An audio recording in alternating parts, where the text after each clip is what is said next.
Donald was excited. "The diesels at yon works," he announced, "say that on the other railway there are things called high-speed trains. They have a diesel engine at each end and can go at 125 miles an hour. Gordon snorted. "An engine at each end," he said scornfully. "There's only one of me, but I bet I can go as fast as those smelly boxes on wheels. Probably faster," he added. The others said nothing. They had heard Gordon's boasting before. Gordon was still bragging the next morning.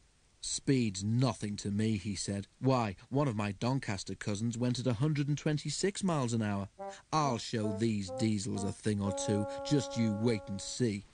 He puffed grandly towards the station.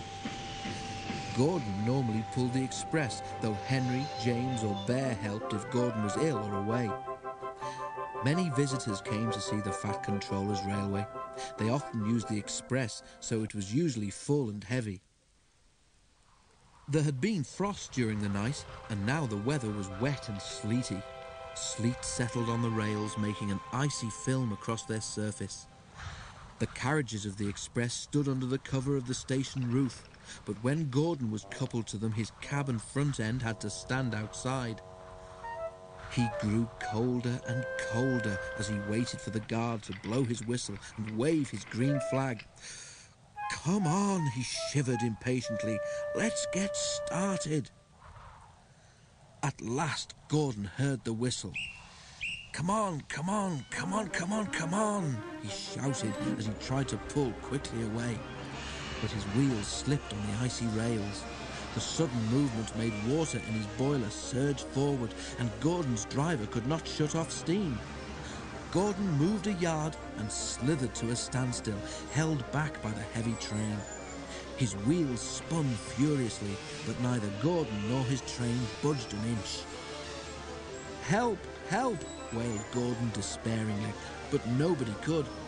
His wheels spun until his rods ached, but he could do nothing to stop them. His driver tried every trick he knew. An inspector came and tried some more, but it was no good. The Fat Controller came to see what the fuss was about. He said several things to Gordon, but Gordon was making so much noise that he couldn't hear them. Sparks showered from the rails, but Gordon's wheels went on spinning.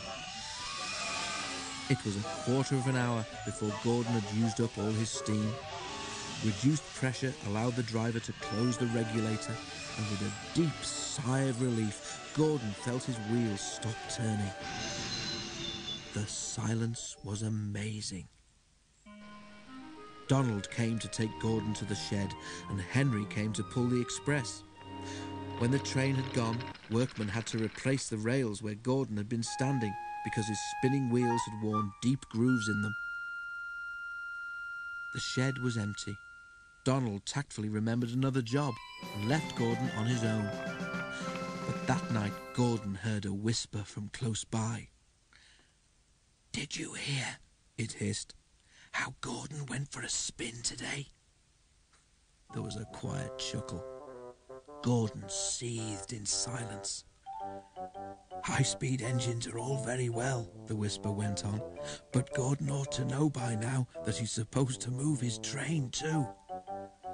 Gordon snorted disgustedly, and with a gasp, the whisperer subsided into silence.